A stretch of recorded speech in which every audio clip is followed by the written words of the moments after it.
Hello, everybody. So, as you can see, there's a book here. And why is that?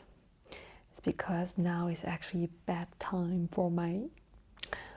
But as I was gonna go to to have my sweet dreams, I thought to myself that, what if I read us a bedtime story?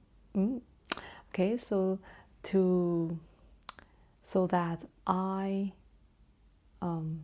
sleep soundly, and so would you. Okay, and so it is. Oh, okay, and so now this is a book. This is a book called The Little Book of Hygge. The Danish Way to Live Well. Danish. You know, Danish girl. Danish? Danish girl. Just Denmark. The Danish Way to Live Well. Okay, it's by Milk Viking. I hope I'm not pronouncing his name wrong because probably is wrong. But I guess it's fine. Because he's Danish. So, this little book talks about wellness, the comfort in daily living. Let me read the back of it, okay? So then you kind of get the idea, a brief idea of what this book is about. Let's start. And I'm gonna read this part and also the introduction. Okay, so let's enjoy it together. Denmark is often said to be the happiest country in the world. That's down to one thing: hygge. Hygge has been translated as everything from the art of creating intimacy to coziness of the soul, to taking pleasure from the presence of soothing things. My personal favorite is cocoa by candlelight. Sounds great. I actually do want one too now. I love drinking chocolate milk, but I don't like drinking milk, as in cow milk. I like drinking like plant-based milk. So just something about me. But this is actually kind of like candle by candlelight, isn't it? Except it's not candle. But you get the idea. Okay, let's keep going. You know hygge when you feel it. I feel it now. I do. Just saying. Just keep reading, okay? It is when you are cuddled up on a sofa with a loved one, or sharing comfort food with your closest friends. It is those crisp blue mornings when the light through your window is just right. Who better than Milk Viking? The guy, okay? Who better than Milk Viking to be your guide to all things hygge? Mike. Oh, maybe it's pronounced as Mike. M-E-I-K. Let's say his name is Mike, okay? Mike is CEO of the Happiness Research Institute in Copenhagen and has spent years studying the magic of Danish life. From picking the right lighting and planning a dinner party through to creating a hygge emergency kit and even how to dress, Mike's beautiful, inspiring book will help you be more hygge. Sounds like a good deal. Okay, let's start. Introduction. Okay? Introduction. It's just 2 pages, so it's pretty quick. And then we're gonna sleep soundly, okay? Sweet dreams for everyone. Okay, introduction. Huga. Hu. He's like pronouncing it wrongly, so then it's kind of like giving like kind of like a suspension, okay? That's what he's trying to do. But the correct pronunciation is huga.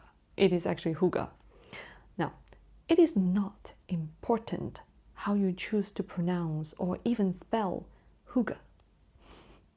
To paraphrase one of the greatest philosophers of our time, Winnie the Pooh, when asked how to spell a certain emotion, you don't spell it, you feel it. Great. Let me repeat.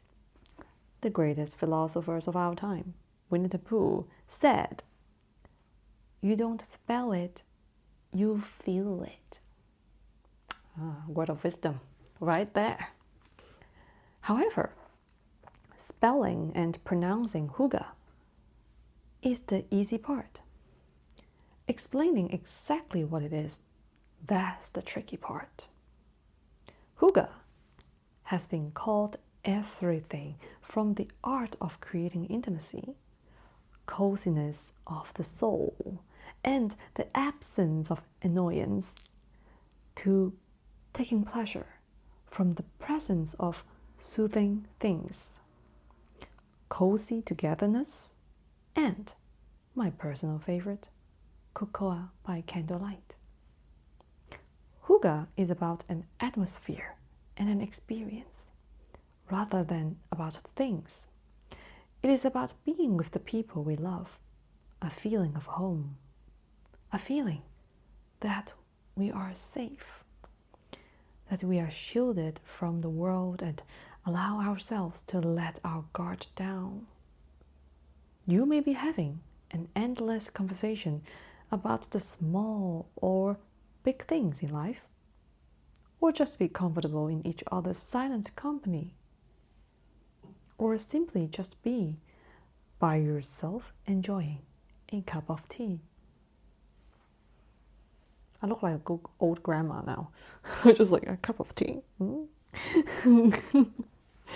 One December, just before Christmas, I was spending the weekend with some friends at an old cabin. The shortest day of the year The shortest day of the year was brightened by the blanket of snow covering the surrounding landscape.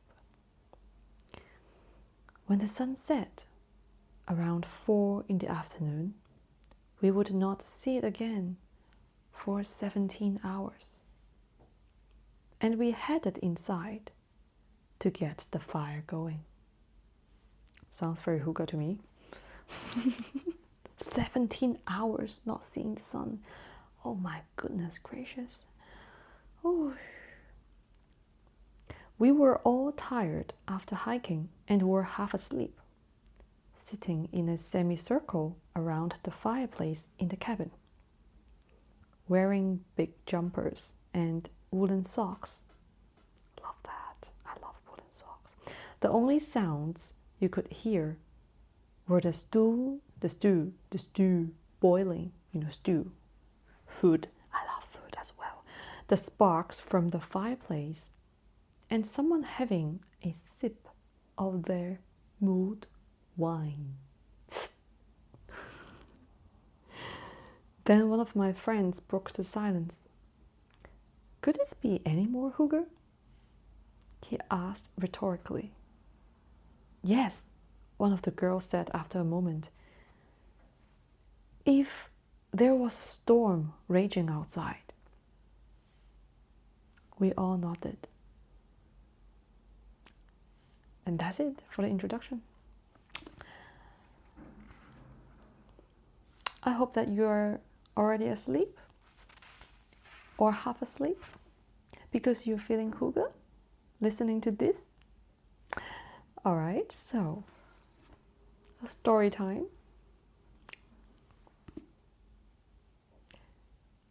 To be continued, okay? Story times to be continued.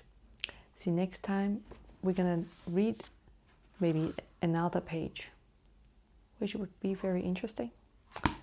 And so, until then, good night, my friend. Sleep tight and sweet dreams.